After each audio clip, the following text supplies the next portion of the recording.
James Wood made his debut for the Nats yesterday.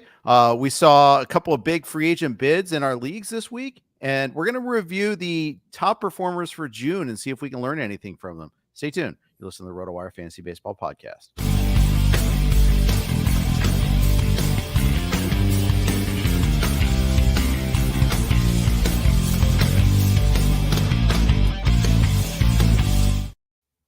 Welcome, everybody. Thanks for joining us on the RotoWire Fantasy Baseball Podcast. Jeff Erickson here with Fred Zinkie, and our podcast is brought to you by the folks from DraftKings Pick 6 and their app, and the Home Run Forecast app as well, or homerunforecast.com. Thanks for their promotion. I'm Jeff Erickson, as I said before. Fred, we're starting to see some big-name prospects get called up. James Wood got the call officially yesterday and made his debut, went 1 for 4, got a hit on his first at-bat. What did you see from him? Yeah, he certainly, I think he has just watching him, he has the look of an explosive player. Just watching his base running ability, just the length of him. I think we've seen it before with guys like Ellie and O'Neill Cruz and stuff, but James Wood being 6'7", just seeing the stride length of him. Are there going to be some learning curves? Sure, for sure.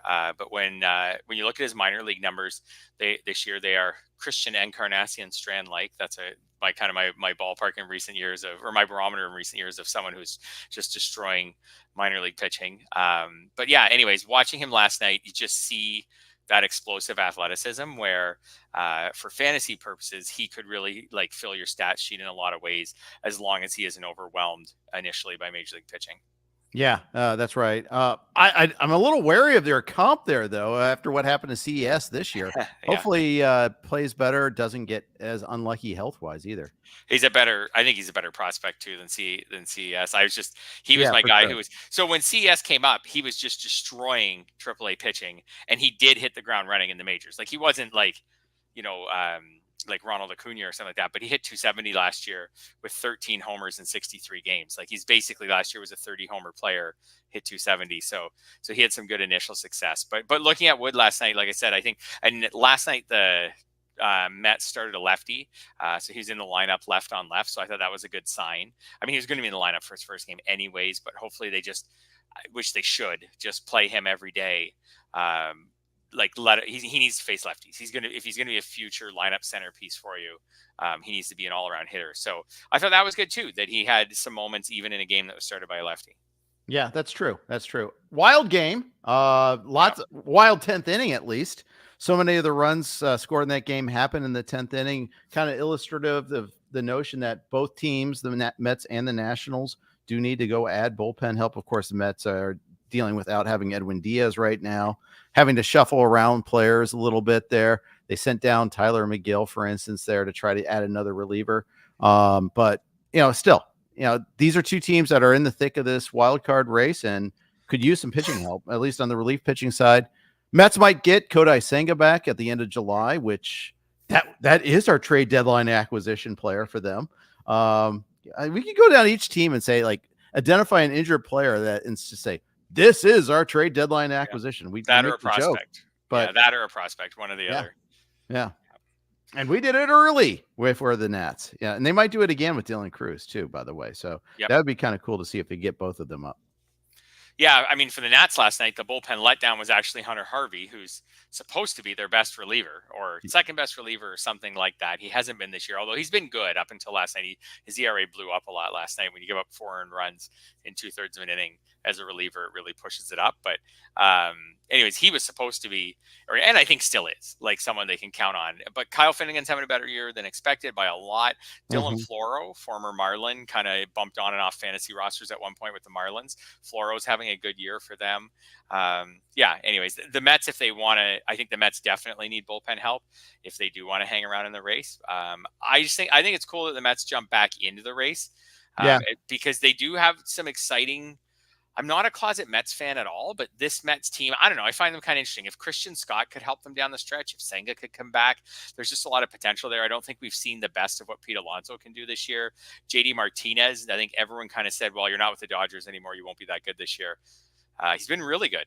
Maybe not quite as good as he was last year, but really good. So Lindor's turned it around. I don't know. I think that I don't mind the Mets roster. Mark Vientos is kind of a cool story. So I kind of think you're an overt Mets fan, not a closet Mets fan. I don't know. I need someone to cheer for, I guess, for the rest of the season. So, since my Blue Jays are falling so far out of it. So, anyways, I just think this Mets roster, I don't know. It's not bad. It's good enough to hang around in a race where you just have to be 500 to stay in it all the way. I think it's plenty good enough. Brandon Nimmo had underachieved. He could be better and is starting to be better. Harrison Bader is okay when he's healthy, and right now he's healthy. So, I don't know. Got pieces. They could use a reliever too. Leagues? Pardon me? Did anybody cut Christian Scott in any of your leagues? No, I don't think so. I gave a quick look, and no, I don't think he was available in any of my leagues. Yeah, I haven't given the James Wood look yet. There's just no point. Like, I'll check again. I'll check on the weekend when it's time to actually do something about it. I think James Wood's available in all of my leagues, but no Christian Scott. So I'm in the opposite. James Wood's not available in any of my leagues. I thought it is noteworthy. Like, do you decide, do you want to go big on Noelvi Marte, or do you want to go after James Wood? I take that back. Wood is available in my 12-team leagues. He's not available in any of my 15-team leagues. That's the deal there. So, it's like, okay, well, I'll go a little bit more aggressively over Marte, or in some cases, I'll settle for John Kenzie Noel, but it's just knowing that I won't have that bite of the apple of those two big guys. Yeah, I have one team that's just like screaming for Wood. Like, it has so many pitching points and not enough hitting points, and he's there, and I'm probably not going to get him, but I'm going to try. Yeah. I'm going to put in the best bid I can with what I have left, and like I say, it probably won't be enough, but I'm going to try. I am checking my leagues kind of quickly right now. You're right. Actually, I'm wrong. He's not available in all my leagues. He's available in all but one. So that's most good. Of them. But the one where I could really use him, I don't think I have the fab for him, but I'm going to try. In labor, are we talking about? No. On labor, I could use them. I could use kind of a lot of things in labor. I think a lot of you and me both, brother. Dude. Yeah. So. I did get Kjerstad there though this week. He was available. I was pleasantly surprised to see that, and obviously he did a lot better this time around so far than he did the first time around. I won the bid 7-6 among others in that league. So at least I got that going for me. And I had Marte. I carried Noelvi Marte all season long. Remember, I got both Marte and CS in that league. I'm like, oh yeah, I got windfalls on these guys. And then the suspension came, and then CS got hurt, stunk, and then got hurt. I don't know. I'm thinking that, but it's probably too late to correct the damage that I've done to this team. But at the same time, it's nice that I've got a couple of these guys.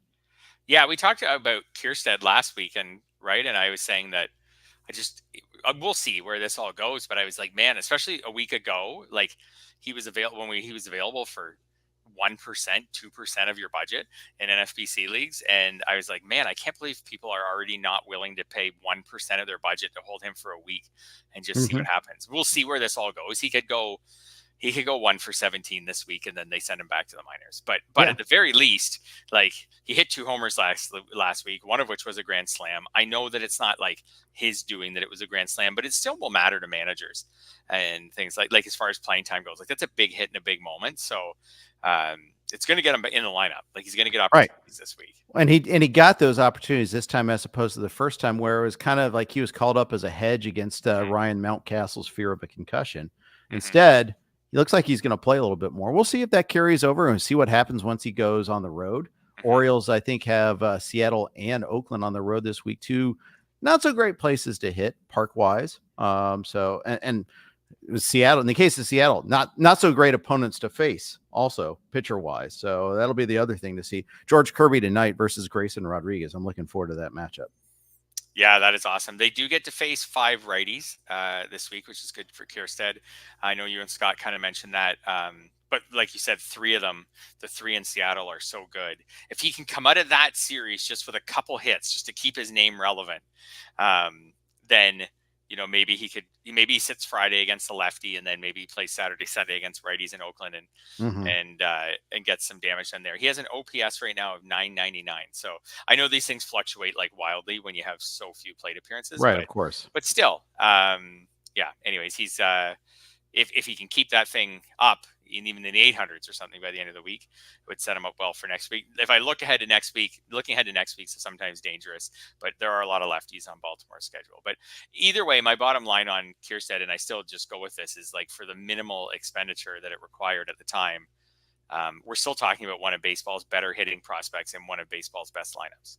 Yep. Your point was well taken then. And I spent 3.5% against 0 a week ago in AL Tout Wars, and I'm still stinky in that league, but at least I got that right. Yeah. I mean, even when you feel like you overbid, it takes a lot of the sting out of it if the player at least works out. Because then you're kind of like, I didn't overbid. You other guys were just too dumb to figure out that you needed to bid on this guy. Like I was right. I was right. And it's not my fault that none of you could figure out to bid on this guy. So at least you can feel that way. If he doesn't turn out, then you're like, oh, he didn't turn out and I wasted a bunch of my fab on him. Disco Dave, the stream has a question for us. I thought, and it's a little off topic. It's a good question, so I thought I'd throw it out there. Is it too early to punt ratios in a 5x5 if your offense is top 2 in all categories? He's last in ERA and WHIP.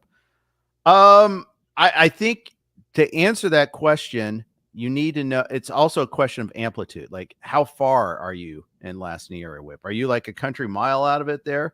And if so, then I would steer into just like getting 9 starts and forgetting about the, 9 or, load up on getting max up on 2-start starters, things like that. So you can try to at least get wins and Ks, bully those a little bit there. But Fred, any other reactions to this question? Yeah. So my immediate reaction is, I think you have to look at who's in first in your league, assuming it's not you.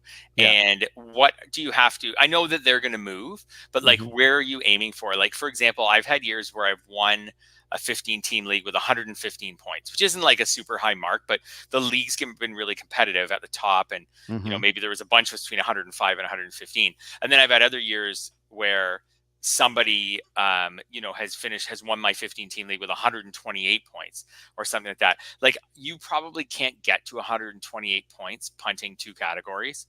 So if someone is sitting in your league really high, like you probably have to find your only hope to win is probably to try to find a way to climb back in ERA and WHIP.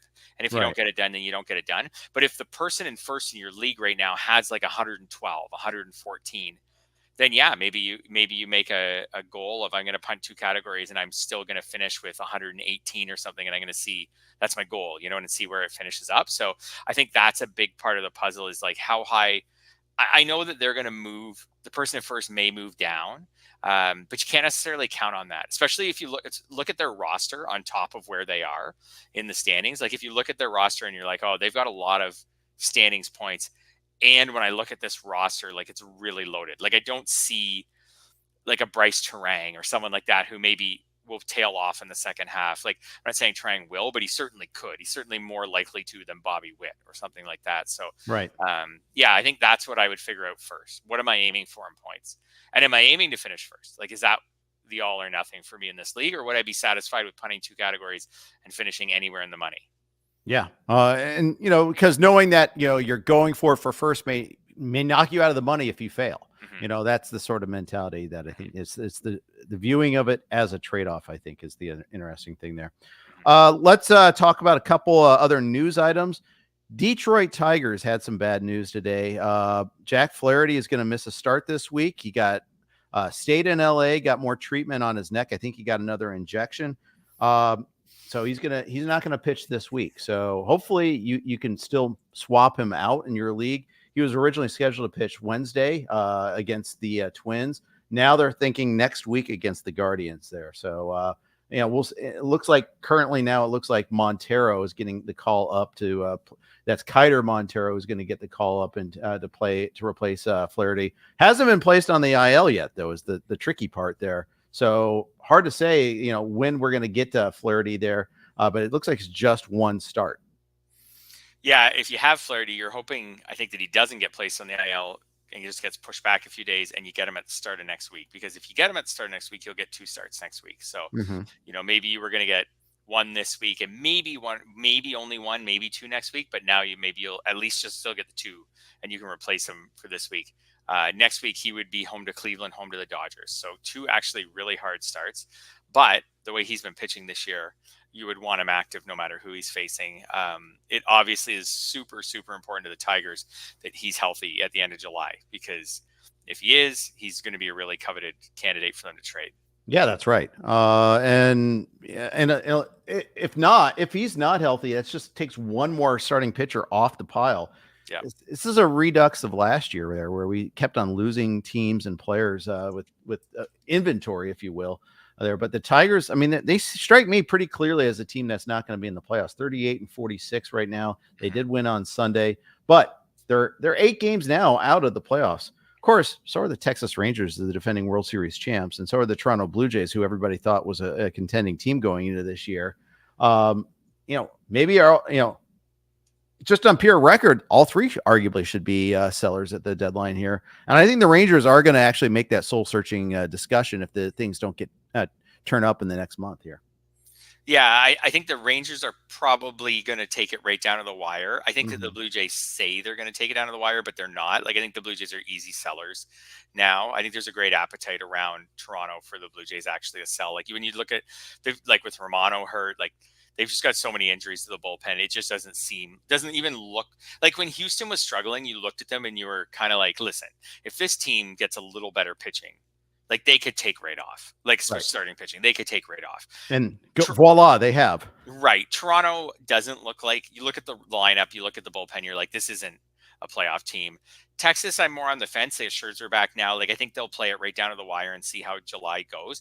The Tigers, to me, are easy sellers because they're kind of that team on the verge, right? And Flaherty's on a 1-year deal. They can trade him and bring him back if they wanted to next year. But to me, the Tigers, they're not good enough yet, but they do have young pieces. So accumulate more young pieces at the trade deadline. And because I think the Tigers making the playoffs this year would have been found money anyways. So you're not going to get that found money, and just be glad that you got some guys like Riley Green and Tarek Skubal who are having great years.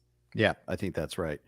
Meanwhile, Casey Mize is going on the IL, and Kerry Carpenter had a setback, is going to go back to rest and rehab with his back. So bad news all around for them. Yeah, this is the day if you're like a Tigers fan, if you were hanging on to that little bit of hope. You were like, hey, all right, here we go. A couple weeks to the All-Star break. Maybe we could play like 600, 650 ball for a couple weeks and, maybe get back to 5 games out, and then we come out, and then all of a sudden you're just like, boom, boom, boom, Carpenter, Flaherty, Mize. Okay, it's probably not going to happen. Let's start selling. Yeah, theory of the case there is failing there. So that's always tough. One other news and note before we go on to our main topic of the June overachievers, and that is Julio Rodriguez. Just a note, you mentioned it right before the podcast here. J-Rod is batting in the 7th spot today. Yeah, it's as much as he's been disappointing in fantasy, he's been even more disappointing for the Mariners. Like a 625 OPS. I mentioned before we went on that he has 6 doubles and no triples. Like, to put that in perspective, he had 37 doubles last season, and he has 6. So it's not even like for fantasy, he hasn't been good, but he has 7 homers and 17 steals. Like, he hasn't been a total sink. His 247 batting average is probably like right on that line where it's not helping or hurting. Like, it's not what you expected, but anyways, and his worst month was June. He had 574 OPS in June. He hit 206. So he's not coming around. It looked like in May, maybe he was starting to come around a little bit. He hit 274. He hit 3 homers at 7 steals. But in June, he's taken another step back. And now he's down to 7th in the lineup. I don't think that'll last, but it's probably a bit of a message to him that, like, Houston's catching us, and, we need offense wherever we can get it. And if you can't provide it, then we're going to have to try to find someone who can. So if he just keeps producing at this rate for the rest of the season, how far does he drop next year? 2nd round? I don't know if he can be could he be a first rounder if he finishes the season with less than 15 homers and less than 30 steals? Could he be say 15 and 30, let's say, or not even, say 12 and 30. Like, if he stays on this trajectory, I don't think he can be a first round pick. I know offense is down, but I don't think even at his age, I don't know. There'll be the whole like initial October drafts. He'll go really low for I know there aren't many October drafts, but there are some, and they kind of start to set the market. He'll go really low. And then as we get further away from the badness of this season, he'll start creeping back up because people will remember how young he is and how good he is. But I mean, you just look at the leaders this year, like Judge, Ohtani, Soto, Henderson, Bryce Harper, who's having an awesome year. I think some of these guys, Yordan Alvarez is having a great year now. Bobby Witt, Mookie Betts, Jose Ramirez having an amazing fantasy season. Then Acuna, Right. Depending on when he's back and where he fits in next year, and then you throw a few pitchers in. Like, I think he'll fall to the second round. I think he's too young and has done too much to fall below the second round. I think you're probably right about that. I think it's kind of interesting. You mentioned Harper. Early in his career, Harper was not a fantasy stud. Nope. 2014, 273 with 13 homers and 2 stolen bases in 100 games. Got hurt, obviously, that year a little bit there. That was his 3rd season. Now, that's the fact is he got called up at age 19, but Julio got called up at a young age too, which is why I thought it was kind of instructive.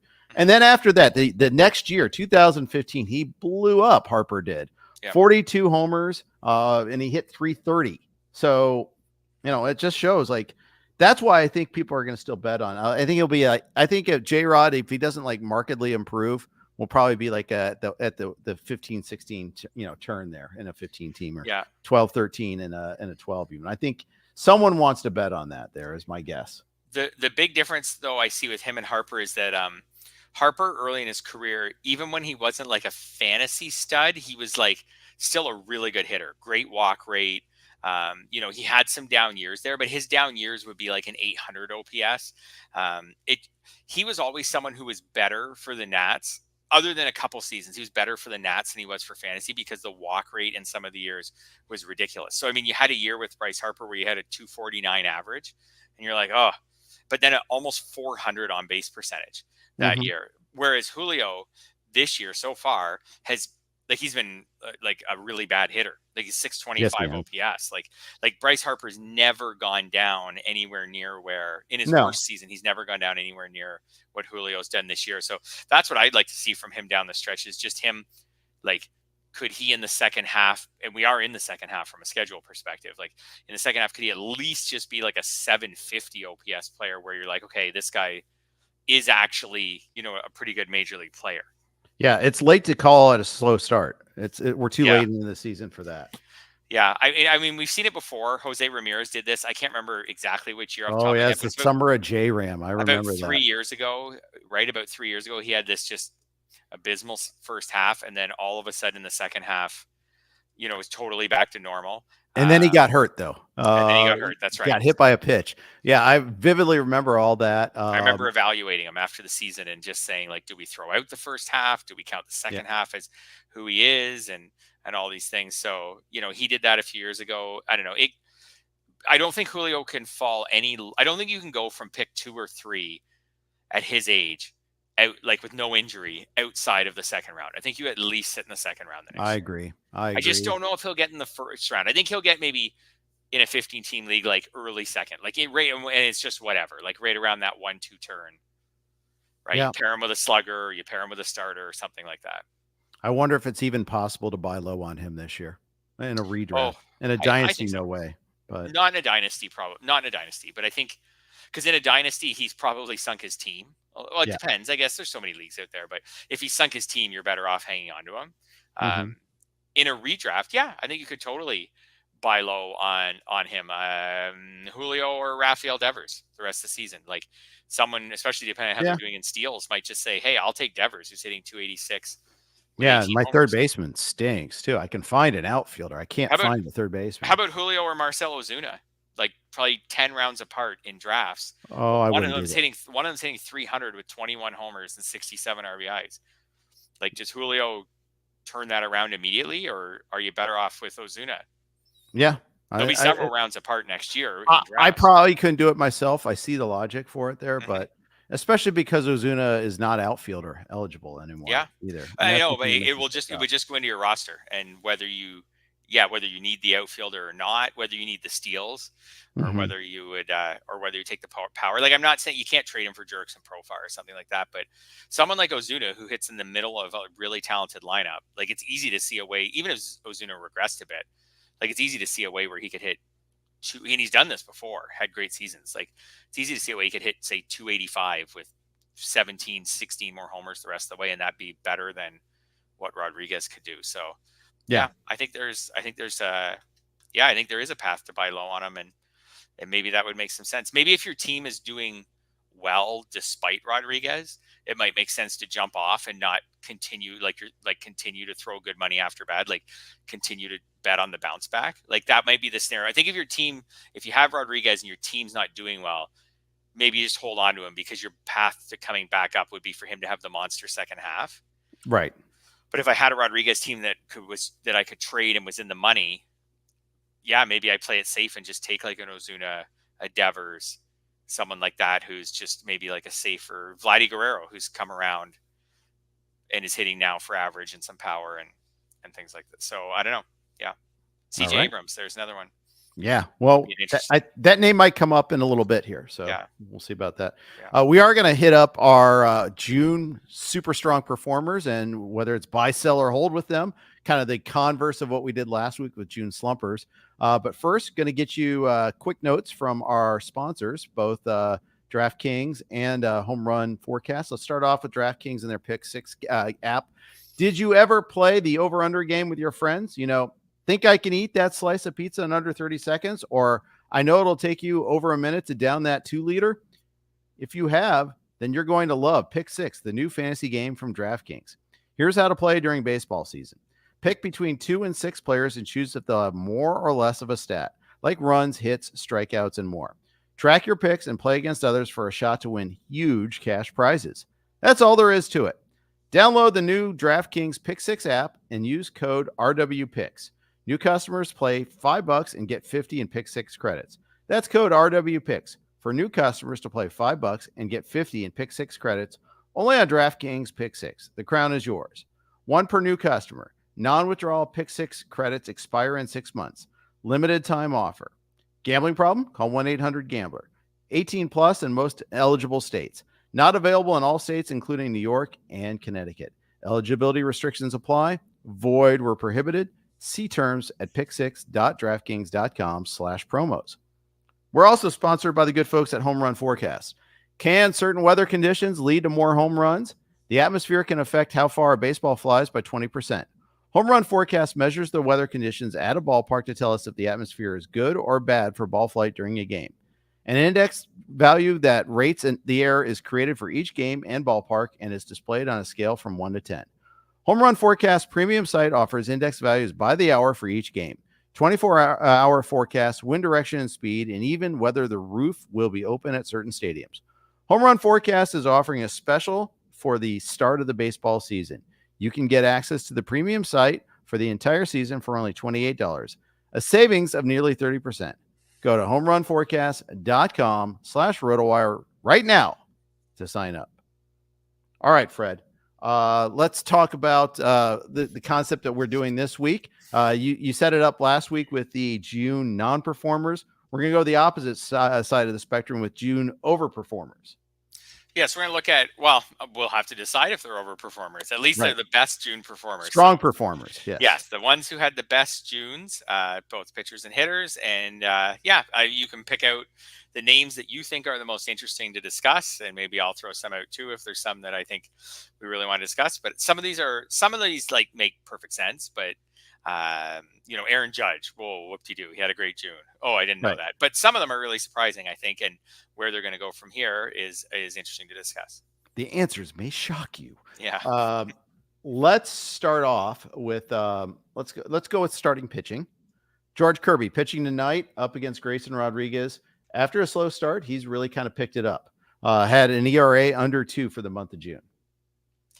Yeah, and we're back to the point. So his ERA now in the season is 3.35. That is exactly what his ERA was last year, and his ERA the year before was 3.39. So incredibly consistent. His whip's down to 0.97. I think that George Kirby, if he can continue to have this kind of strikeout to walk rate, which is just absurd. Like right now it's at 96-9 in 99 and a third innings. Then he's going to be a fantasy stud because the whip is going to always be crazy low. And either he may give up a few home runs, but and then that'll allow, a few runs to score and his ERA could fluctuate a bit, but the whip is always going to be great. And then the strikeout rate's solid, not amazing, but it's solid. Neat George Kirby stat is, let's see, 2-4. He's only given up a home run in 6 games this year, but 7 games this year. Nope, 6. But in 4 of the 6 games, he's given up multiple home runs. So that basically decides his fate. because he doesn't walk anyone, is he either gives up multiple homers and doesn't have one of his best starts, or he doesn't give up homers and then he's amazing. Yeah. And yeah, I think that's, I like you, I do like the extreme control guys. It's one of those where, you're going to be, at least you're going to get good outings there as far as that goes in terms of the whip. You're already getting that. I love that aspect of them. Yeah, well, I mean, if the strikeout rate's solid and the whip's going to be amazing, out of the 4 categories that a pitcher starter can control, you got 2 covered. Wins are fickle. It's just a matter of playing with the ERA. How about this? If you take out George Kirby's first 3 starts this year, because he struggled a little bit out of the gate, he's got a 2.54 ERA, a 0.87 whip. It's the strikeout rate that keeps him from being in consideration, I think, to be the number 1 fantasy starter. Like even in that really good stretch, he's still he's almost like consistently like a strikeout per inning this year. Last year a little lower. Like that's what keeps him from being considered, I think. It's what next year will keep him out of the first round. But the whip will put him in the second round. Same is probably true with Logan Gilbert. His strikeout percentage is actually slightly lower, but he's been consistently, he hasn't had the blip that Kirby had, but he's been fantastic too. There's a reason why the Mariners are in first place, and it's their starting pitching, even with Luis Castillo being disappointing lately. That's right. Gilbert doesn't quite have Kirby's ridiculous walk rate, but still his walk rate only 21 walks in 112 and a third innings. Like that's still amazing. Yeah. What Gilbert has going for him over Kirby, at least so far this year, is he's averaging almost a full inning more per start. Yeah. Than Kirby is. So Gilbert's been a bit of a BABIP benefitter this year. It's 229. That's maybe a little bit unsustainable. It's better than he's ever done before, whereas Kirby's BABIP this year is down a little bit, but more in line with something that's sustainable. But I felt like this year a lot of people were kind of blah on Logan Gilbert. Like I felt like everyone was just like, this is who Logan Gilbert is, who he was coming into the season. No one was really predicting a step up, but so far, at least after this hot June, is everyone seeing like maybe he is capable of a step up. Yep, indeed. Yeah. Gavin Stone may not be getting the Ks, but he is getting the results. Had that complete game shutout against the White Sox. That's going to take you pretty far. But it's been more than that. For the season now, 15 starts, 2.73 ERA, 89 innings. Again, not a heavy strikeout guy, but if you got him, I mean, you've been more than profitable with him so far. What's your long-term take on Gavin Stone? Well, I think the strikeouts will have to come up at some point if he's going to be more of a fantasy factor. But as long as you can produce a low ERA and pitch for the Dodgers, you're going to win a ton of games, which is what we're seeing for him. Like he has 9 wins already this year. So if he can keep doing that, he's going to be incredibly valuable in fantasy, even if the strikeout rate is a little bit lower. He's coming off that complete game shutout with 7 strikeouts against the White Sox.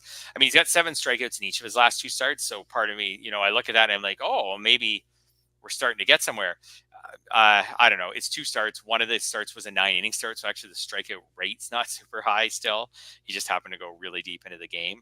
Until the strikeout rate improves, he can't be considered as like a upper level starter. I do see little signs that it's improving. Like I look at his last few starts, strikeouts 7, 6, 6, 3, 7, 7. So more like 6 on average per start. If I go back before that, it's more like 4.5 per start. So we're starting to see the strikeouts ramp up a bit. Just his ability to have a low ERA and pitch for the Dodgers just gives him such a high floor. Like he's going to win. He's at 9 wins already. Like he's going to win at least 15 games and maybe more. Like who knows? He could even win 20 this year. Right. All right. Others in this category, 3 others to mention: Christopher Sanchez, Garrett Crochet, Chris Bassitt. We're going to mention Crochet in the next category. So any takes on Sanchez and Bassitt there? Sanchez is interesting. We talked a few weeks ago about how he might lose his rotation spot to Spencer Turnbull, or he might piggyback with Spencer Turnbull and therefore have short starts. And we were really worried about him. I think I even saw a league one. I'm not sure if he's ever dropped in one of my leagues, but anyways, I think he was a little on the fringe at one point in 12-team leagues, even though he was doing well. Anyways, he's totally come back. He's also coming off a complete game shutout. His was of the Marlins, so also a really easy matchup. And now the way the Phillies were, it's that old Nando DeFino, like these things have a way of working themselves out. Like if Chris Bassitt's going to keep rolling with an ERA in the 2s, he's staying in the rotation. So, Right. So it doesn't matter who gets healthy, who's hurt, whatever. So this worked itself out. He's turning out right now to be one of the best. There, when we looked at mid-round starting pitcher picks a few weeks ago, there weren't a lot of great ones. He's turning out to be one of the best ones. Like if you're looking at like round 15 or so from back in March, he's one of the best ones. I like how you broke this list down in by category. So the next one's strikeouts, and you set the bar at 40 plus strikeouts in June. Yeah, that gave us I love round numbers, as I've said on here before. So that gave us a good group of what's to see here: 2, 4, 6, 8, 9 pitchers who had 40 strikeouts in June. Some of them totally predictable. Paul Skeens, he's awesome. Tyler Glasnow, he's awesome. Chris Sale's been awesome this year. And some of them may be a little surprising, like Taj Bradley, Tanner Bibee coming back. We don't think of him as a strikeout pitcher. And he also got off to a rough start this year. So who, Jeff, really catches your attention from that group? Well, let's start Garrett Crochet. We kind of pushed it back on the last category there. Yeah. Interesting in multiple ways. Performance, coming back from the injury, converting from relief work to the starting rotation. There's a lot of doubt whether he'd be able to hold up so far. He's on the worst team in baseball. There's talk about them dwindling down his innings. There's so many places, so many launch points with Crochet. Absolutely. I put him in my last Yahoo article that came out last Wednesday as someone to sell high on because of my concerns over how many innings he'll throw the rest of the way. Now, it would have to be selling high. Like, we're not talking give him away. We're not talking run away from him, but because he's awesome. But I think he is someone to consider selling high on if you have a manager who's fully in on. And when I write for Yahoo, I'm writing for people in thousands of leagues. So, they're all different. Some people will be like, well, in my league, everybody knows. Well, in your league, then maybe he's not a sell high, but in some leagues he might be. Right. Someone looks at these gaudy numbers. He had 3 different starts with double-digit strikeouts just in the month of June. So now through the month of June, how many wins did he have? 1. Pitched amazing in June, but because he's pitches for the White Sox, 1 win. And the White Sox even extract proper value because of the perceived innings limit there. And that's right. Are they wise to do so? I mean, I know he just rejected a contract entreaty there too. So add to some of the intrigue as far as that goes. So I think the perfect trade partner for them with Crochet is actually a team that's maybe not fully going for it this year, but wouldn't mind, but is in the race and is building and is just would like the fact that they can have him for multiple years. Like the Nats?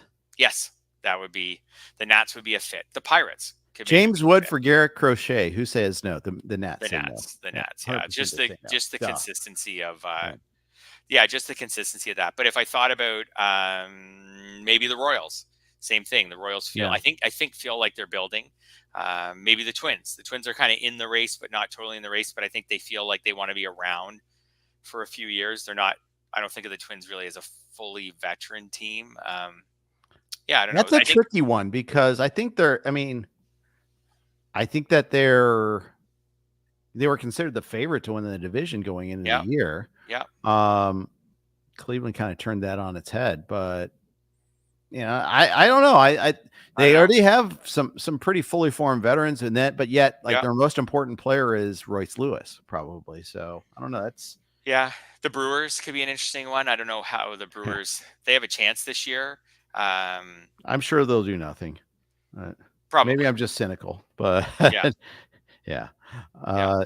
but it is a good question what they do. And we'll see if I think the White Sox are going to do their best to sell, but it takes two to, we always hear the price is too high. They want too much in prospects. It's always, they always say that, but because it always starts there, then it comes down. Yeah. Michael C says, unless I get the Moon and Stars, keep Crochet and build around him. Extend for cheap if possible. That the problem is he won't extend for cheap. They've already made that clear. No. Nor should he. No. By the way, and that's not really a plan, is to extend for cheap. But and they are so far away. Like they need to go full Orioles here and just try to finish last or second last for like 3 straight years. Yeah, to rebuild. And I think they're already on that path. I think they will do that. Yeah. and I'm just looking up his Crochet's contract status. When, i.e., when is he a free agent? Because he has more service time than you think. Is what I was kind of getting at there. Remember, he made his debut in 2020. Yep. So I think free agency, he'll be a free. Actually, it's okay. It's not that bad. He's a free agent in 2027. So you get any acquiring team gets 3 more years. Yeah. So that's worth a lot to a team that feels like they're going to be competitive for those 3 years. But the White Sox, like there's almost no chance in my mind that the White Sox are going to be a contender in 2027. Like it's going to take, this team is so low on talent. Like it's going to take longer than that, I think, for them. If anything, 2027 would be like the soonest. And even that, I think, is a stretch. So like I said, I think a team that has the prospects to trade feels like they're going to be in the race for a few years and maybe has either enough pitching depth or isn't fully committed to this year. So, if he helps, that's great, but they're not like fully all in on this year. Yeah. But Bibap Juice says first rookie since Mad Max to come straight from college. So good stuff there. Taj Bradley made your list. And, I know Scott Kjerstad was all over Taj Bradley when he first became available in the NFBC. Not every league you had a chance to pick him up, but he's at least coming through with what we saw. Yeah, this is where it was just like the delayed. This is what we expected. It was just delayed a little over a month, right? Like he was a really popular, like round like 17, 18 in 15 team leagues, 19 like sleeper in draft season. Then he starts the year on the IL. We don't get his first start until May 10th. So you had to wait around another 5 or 6 weeks from what you were expecting. He had a couple clunkers in the first few starts. Well, one major clunker in Baltimore, but other than that, he's been really good. And lately, just racking up the strikeouts. Like we're up now to 72 in 55 and a third innings this year. He's got 11 strikeouts in 2 of his last 4 starts and 8 in 1 of the others. And some of those are without him going. Like he had his last start, he had 11 strikeouts in 5 2/3 innings. So he's getting a lot of outs via the strikeout. He's still walking a fair amount of batters. But either way, I think he's in trading leagues. He's an interesting guy to trade for right now if you need strikeouts, because you're not going to have to pay. Like he's not an ace, right? Like you're not going to pay ace returns for him. So if you're like, oh, I can't get Crochet, he's too much. I can't get Glass now. The guy wants too much. I can't get Paul Skeens. The guy wants too much. Oh, okay, I'll take Taj Bradley. The ratios may be a little worse, but I'll take my chances with the ratios and just get the strikeouts. Yeah, I think that's right. Tanner Bibee also made this list, and I don't know if everybody is fully aware how well Bibee has pitched lately. Really struggled in April, yet he's now recovered to have a 3.47 ERA, 109.3 WHIP on the season, 109 Ks, and obviously he's been a lot better lately. Yeah, the strikeouts in June were really impressive. Like an 11 strikeout game in Cincinnati, he had a 12 strikeout game against Seattle the next time out. Those are really unusual for Bibee. We don't usually see that, although he does have a couple 9s earlier this year. We're talking about someone who had an ERA of almost 5 on May 12th, and now it's down to 3.47. He to me, he was really looking like a bust earlier in the year, and he was someone who people were split on, because last year he was good, but the WHIP at 118 was like not quite as good as the ERA at 2.98. So I felt like a lot of us were like, maybe he's more like a high 3s ERA.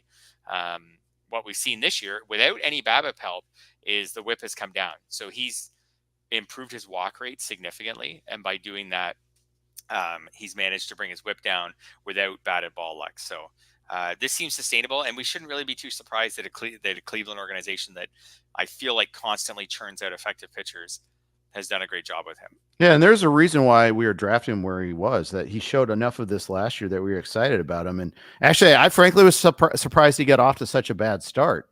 But let's see if he can maintain, knock on all the wood, because I do have a lot of exposure to Tanner Bibee in my leagues. Anybody others on this list? Cole Ragans, Sonny Gray, Tyler Glasnow, Michael King, Chris Sale, Paul Skeens. Other than Gray, these guys, and maybe King, if you haven't been paying too close attention, these are kind of usual suspects. Yeah, for sure. King is someone who's interesting in that he's another guy like Bibee who's taken some steps to turn around a really poor start to the season. Like he's not quite as far as Bibee yet, but he had a 5 ERA at the start of May. Now it's down to 3.61. So he's done a pretty good job. Chris Sale, I keep waiting for the other shoe to drop, but it hasn't yet. So can Chris Sale stay healthy for 30 starts? We'll see. I don't know. It's when you drafted him, you knew the upside, and this is it. And you know the downside is that something happens and he ends up making 20 starts. So we'll see. So far, he's been obviously one of the best picks from the draft so far. But again, he's just one of those guys where, because of the injury history, the tail on Chris Sale won't be written until we get to September. Of course. Let's talk hitting, but before we do that real quick, here's a note from the Blue Wire Network. Thank you for those of you that are, listen to the ads that are picking us up on podcasts. And for those of you live streaming with us, appreciate the 3-second pause. Okay. Hitting wise, OPS is our first starting point here. These are, there were 16 players that actually did that. You listed a handful of them here. The more I kind of listed the surprising ones. Yes. So Aaron Judge did not make this list. And that's only because, it's obvious, but let's start off CJ Abrams. I mean, I don't think people realized how much CJ Abrams slugged recently. Yeah. He's kind of been a little bit, he's actually been very much all over the place this year. So April hit 305 with 6 homers, 982 OPS. May, so and everybody, I remember he was one of the guys I felt like where, you know how people overreact on Twitter right away, right after opening day, the first week or two. I saw all these CJ Abrams, like I nailed it. I nailed CJ Abrams in round 3. I knew it. I'm right. And then May comes around and all those guys disappear because he hit 205. With 2 homers and 1 stolen base and it's 519 OPS. Like just they're back though. Horrible. And then they came roaring back in June. He hit 373, 4 homers, 6 steals, an 1127 OPS. Even had a nice first game of July yesterday. So anyways, with CJ Abrams, we're not quite getting the steals like we thought we would. Like he's on pace for like 25, maybe 30. Last year he stole 47. But the power is compensating. Like he's on pace right now for about 25 home runs. So, and the batting average is up. Some of that's a little bit of Bassitt, but some of that is also hitting the ball harder, which we're also seeing from the home runs. So I think you take the trade-off, even though you're getting a few less steals than you thought. He's someone who could be a second-round pick by next year. Like if he ends up being close to a 30-30 player this year, still really young, he could be a first-round pick. That would be interesting. I don't know. Maybe you're right. Maybe if he has a good second half, you're right. Actually, if the May wasn't so bad, like if he could just avoid that kind of a month in the second half, like even if he's not an 1100 OPS guy in any of the second half months, if he just is a 900 OPS guy in the second half, you're right. He could be a first round pick next year. If he goes 25, maybe even 25, 35, maybe in terms of maybe 20, 30 or 20, 35. Yeah. It might be enough to do it if the average is up and the Nats lineup around him starts to get a little bit better. I think the thing that holds him back on like player raters a little bit is the counting stats.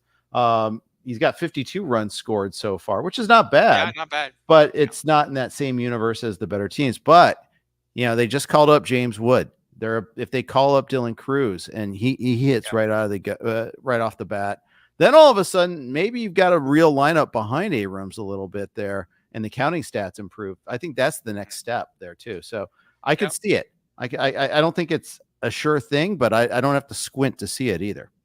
Yeah, and we talked about how young Julio Rodriguez still is. Abrams is the same age. Like he'll turn 24 right after the regular season ends. So, there's just you're right. When we step back next year and look at him and see what he did in his age 23 season, if he can hold these numbers or maybe even improve on them a bit by just not having that one really bad month, you're right. Maybe he could be a first round pick. I think, like I said, as long as he just holds serve in the second half, then he's a second round pick for sure. Yeah. No, who got it right was CJ Kaltenbach. Excuse me. What did I say?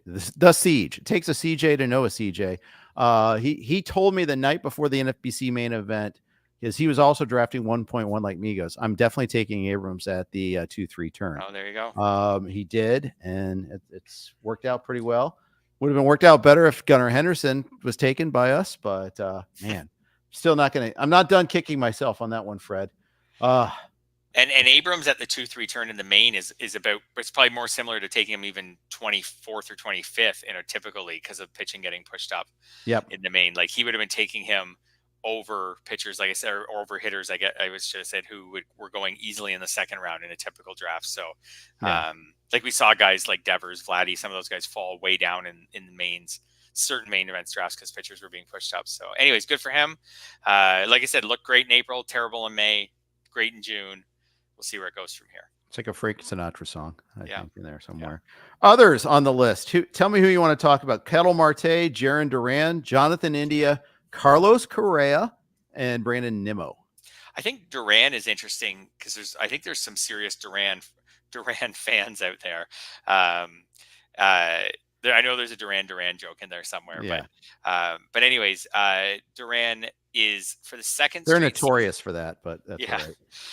Jarren Duran for the second straight season has a really high BABIP, so it's 356, but last year it was 381. So you start after a while to say maybe this is someone who can sustain a high BABIP because they're fast, because of the nature of the way they hit the ball.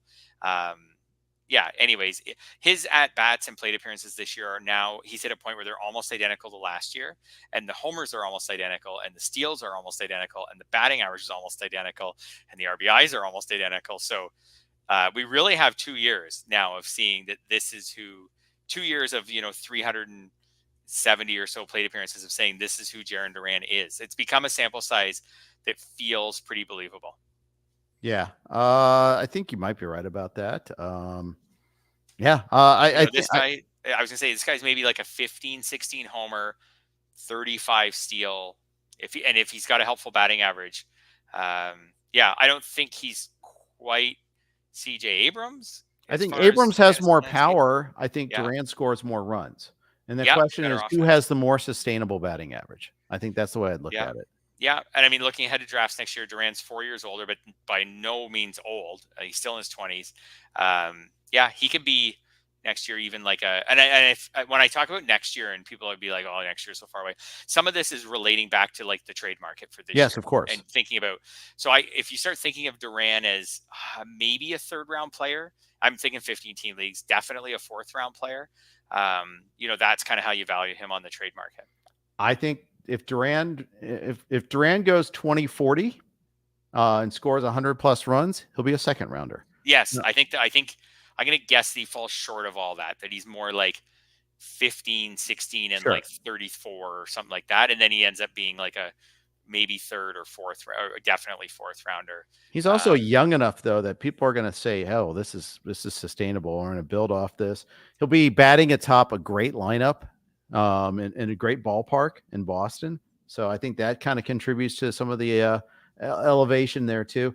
And I'm talking 15 team leagues. If you want to talk about 10 or 12 team leagues, then I think it's a little bit different, a different calculus there. Yeah. To do a little stat cast on Duran, his average exit velocity is up about 1.5 miles from last year. And then because of that, his expected batting average is significantly higher than last year. So it's almost the same as his batting average. So according to StatCast, he has not been lucky so far. This is who he is. Slugging percentage, same thing. So like almost identical. So this is someone that I think we can believe in. Yeah, I think so too. Yeah. Next category are stolen bases. And your measure here was 10 for the month of June. And there weren't that many. No. As a matter of fact, I think this is the noteworthy thing is if you're looking, I think the stolen base pace has gone down a little bit. There were only three, David Hamilton, Pete Crow-Armstrong, and Christian Yelich. Not sure anybody had that on their bingo card. Surprised Ellie didn't make it, to be honest, but because I know he was one off, I think. Okay. So it wasn't that bad. But David Hamilton, got his shot and he is doing well with it there. Pete Crow-Armstrong, I don't think people thought the playing time was going to be there necessarily, and then he produced right away, but he's doing so. And then Christian Yelich just keeps doing his thing. Yeah. So Pete Crow-Armstrong, he's appeared in a lot of games, but not always full time for those games because he hit 145 last month. I don't know where things are going to go with him. If in a deep league, if you wanted to put him on your bench, like right now, he's totally a 1 category fantasy producer. Like he has 1 home run this year. It came way back in April. Last month, how about this with the 10 steals, 4 RBIs, 3 runs scored. So he has not had more than 5 runs or RBIs in any month so far this year. So he's a 1 category guy right now, but the Cubs are doing poorly. And if they fall further out of the race, maybe they just play him and then we'll go from there and see if he can hit or not. So he might be someone to stash if you need steals. Maybe you don't put him in your lineup right now, but your variable is just like whether he's playing more. later this month. David Hamilton's been out of the lineup the last couple of days. So one of those days was against a lefty. His bat's cooled a bit lately. Like his batting average has dropped about 20 points in the last 10 days. So we're going to have to see. I think we're not in the lineup today. That's it. That was the second one. I think yesterday or last game and today, not yesterday, obviously Sunday and today. So we're going to have to see with him. There's tons of potential there, but if they're not going to commit to him, I can give you a cool home run and stolen bases stat, like you were mentioning with the amount of steals and the cooling of the steals, or are they cooling or whatever. At almost every benchmark, there's almost the identical amount of players in homers and steals. So for example, there's one player with 30 in each category so far. Home runs, there's 9 players with 20. In steals, there's 10 players with 20. And I could do this. I could keep going down the list. Like at 15, it's basically the same in homers and steals. So if you're measuring from fantasy, like what's there more of, at a lot of the benchmarks right now, homers and steals are identical. So just something to keep in mind when you're evaluating them when you're trading. You know, what's worth more, 20 homers or 20 steals, or 10 homers or 10 steals.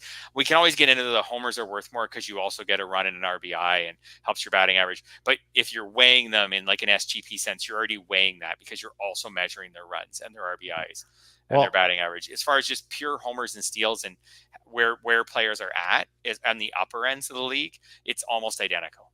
Right. How many players there are at each benchmark. It's interesting as power starts to increase over the course of the season, the bags are going down, and power is up since April. Duh, of course it is, but it was right around like 0.99, 1.01 homers per team per game. It's now up to 1.07, which is the same level it was in 2022, which means for the last month it's been greater than that. So something of note there. Batting average, I think at one point got down to a league-wide average of like 239, 238. It's now 242, which isn't great. It's still below any year in the last 10, which is amazing. 2022 was 243, so that's the low mark there. But we're starting to see a little bit there. Caught stealing is up a little bit too, which I've noticed. So that is another reason to maybe slow down a little bit as teams get more and more used to the new rules. They become a little bit more proficient in stopping the running game too. Yeah, that's right. It's so hard not to overreact, especially when we're early in the season, especially when we're so immersed in fantasy baseball, like churning out articles and podcasts and everything. You want to write about what's happening, but then you also have to put in perspective that it's a long season, and between weather and, like you said, like the cat and mouse game of like, we're running more. Okay, now we're gonna put more emphasis in stopping the running, and it's so hard to not overreact to these things that are happening, and then waiting till later in the season to really take back and look at the season as a whole. Exactly. All right, let's move on to the next category, which is power. Everybody digs the long ball. And again, we did a benchmark of 10 homers, 10 again being the magic number. But this time we did home runs, and there's a little bit longer of a list of people that hit. No, it's not. No. It's the same number of people. Actually, I lied. I lied a lot. I lie a lot on these podcasts, but I don't mean to. It's just habit forming, I suppose. 3 players made the list. They are Anthony Santander. I did not know that. Shohei Ohtani and Aaron Judge. The latter 2 I did. Santander is the outlier here. Yeah. So Santander, I'm going to throw some cold water on him. I wrote about him a couple weeks ago. Okay. As far as an overachiever.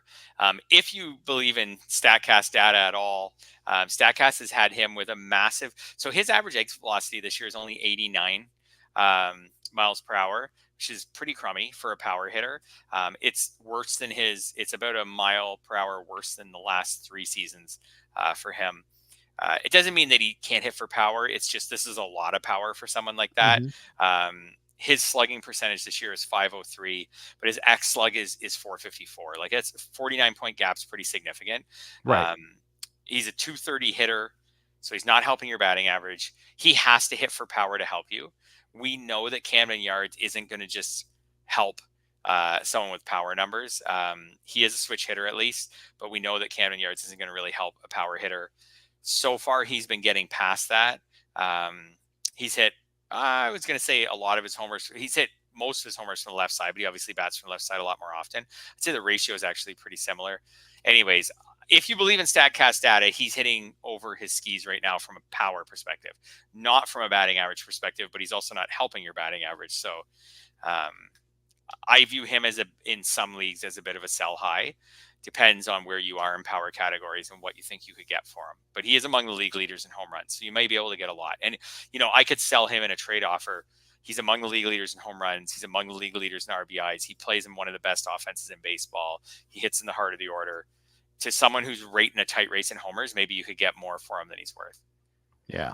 I think you're probably right about that.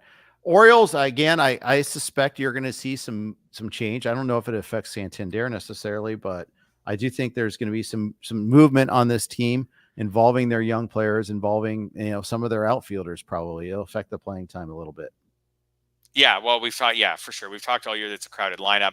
It probably doesn't affect him. Like, he hits high in their lineup all the time. As long as he keeps hitting for power like this, it's not going to impact him. And he could tail off, and his numbers will still look good enough that I think that he stays kind of in the cleanup spot and around the cleanup spot. So, like, I think he'll be fine, and I think he'll be fine in the second half. It's just like all of his value comes from. He's also a super slow runner, so he's not going to score like tons of runs. He's on a pretty good run pace right now, just because they score so much, but. He's a homer RBI guy. So depending on if you have him, depending on how much you need that, you could look to trade him for maybe more of a balanced producer. Anyways, I think that's something you could look at. And then the other two guys in the homer list are both awesome, so they're not surprising at all. Right. So anybody that came really close that was worth mentioning? Oh, that's a good question. I would have to bring that one up to see June home runs, and we'll see what we can find. I bet there were. Some guys. Let's see, 9. Royce Lewis. He's awesome. Yes. Only played 22 games in June. So had he been back at the very start of the month, he probably would have been in this 10 homer club. How about this as a 9? Jackson Merrill had 9 home runs. Wow. 320 with 9 homers. So in my mind's eye, I was like, I knew that Jackson Merrill was doing well. I didn't, but numerically, it's always good to point that out. And, he's for the season. I mean, he's still hitting 294. He's got 9 stolen bases. But he only has 12 homers on the year, but 9 of them came in June, and he's been up with the team all year. So that's really noteworthy. That kind of jumps out. Yeah. And in a season where all the hitting prospects have struggled, we've got Jackson Merrill here, who could end up being like a 2020 player with a high batting average. So, yeah. And he's not in a park that's easy to hit in. So, so he is earning it on his own. If we drop down a little lower, you may have noticed this a little bit as a fan, but Heimer Candelario has come back from his early season slump. Yeah. He hit 8 homers in June, also hit 290. Yeah. So two games with 2 homers. So that adds to that monthly total real quick. I want to go back to the Padres real quick. Yeah. They're playing without Tatis now. Obviously, they traded away Soto in the offseason. They've got no meaningful contribution from Musgrove all season long. Yu Darvish is on the IL again, and he's had setbacks. They're 46-42. They've won 8 out of their last 10. They lost on Sunday, but they were a real terror on this road trip there, where they played some good teams. They played the Phillies. They played the Red Sox. They're playing good ball despite a lot of things going against them. Yeah, you take Tatis, Bogarts, and Camposano all in the IL, all out of that lineup. Those are 3 guys who would all bat, all bat in the top 6, top 7 or something in that lineup. And then, anyways, Jurickson Profar obviously playing way over his head this year, or finally breaking out, depending on how you want to look at it, has made a huge deal. Getting Luis Arias, we've talked about that, but getting him early has probably really saved. It's probably been even more pivotal for them than it looked even at the time. Donovan Solano, 36 years old, batting in the top 5 every single game lately, and yet they're still doing well. Go figure. And they're still doing well. So yeah, they're a team. If you don't have a horse in the race with the NFBC, with the NL, they're a team to cheer for. Like, just in the sense that they're doing it around all these injuries. So yeah, they're a team that you can cheer for. Yeah, for sure. All right. Any other players you want to mention before we sign off? Oh, I think that was a pretty good thorough summary of June. A couple things from yesterday. Dalton Varsho, I mentioned him in the notes. His batting average is all the way down to 197. I actually think he's a drop in some 12-team leagues now. He is really hitting poorly. I know he does contribute some steals. I know he hits the odd home run. And he's another guy, when I talk about StatCast. Like, he is the guy who StatCast has said the most this year. Like, don't believe it. Like, when he was hitting like 240, StatCast was like, he's an under 200 batting average guy. Do not believe it. And sure enough, it's come back. So he's the new Kevin Biggio. Remember when Biggio had those good seasons? We thought about drafting in the 3rd or 4th round. And all the StatCast numbers like, that's fool's gold. Don't do it. Yeah. And they were right. Yeah, that's sounds familiar. Don't even remind me of the disappointment. All those Blue Jays pictures from like 4 or 5 years ago of Biggio, Bichette, and Guerrero. And now Biggio he isn't even a major league regular. He isn't even on the team. Bichette's terrible this year. Guerrero's fine now. He hit 8 home runs in June. He's fully bounced back from the slow start. So that was supposed to be 2 stars and another 3rd good contributor in Biggio. All the walk rate and everything didn't turn out. I'm giving you are now the Rogers company. You own the Blue Jays. So I'm going to give you carte blanche to do what you want. Does Ross Atkins keep his job? Do you fire him to do the rebuild? Yeah, I think you can't trade Bichette in the middle of the season right now when they're playing so poorly. Okay. But I would look at in the offseason, extending Guerrero, trading Bichette, fire Atkins, get a new guy in, let him do it, because it's not cool to let the outgoing GM make such a pivotal trade. So that's what I think. Yeah. So fire Atkins the day after the season ends, put the new guy in charge of possibly trading Bichette, but they need Bichette to bounce back in the second half, I think. So he's worth more on the trade market. And then, but I think you got to keep something. They just renovated the Rogers Center. Like, this is not a team that can do what I'm recommending the White Sox do. So I think you need to keep Guerrero and then start working around that. Yeah. The complicating factor is, though, it might be a really good seller's market at the deadline if there's not that many sellers. Yeah. That's the thing. It's like, well, I mean, you can see what's available for sure. I just feel like there may be more suitors in the offseason. Maybe not. You might be right. Maybe there'll be a team out there that says, hey, we can get Bo Bichette going. Like he's like still, I don't know what he is, a career hitter now, but he's about 290 usually. Like we can get a career 290 hitter high in the lineup. Like, we'll take this guy right now and we'll get him going in the second half. Well, the Dodgers could say, we need somebody right now. We may not need somebody in the offseason.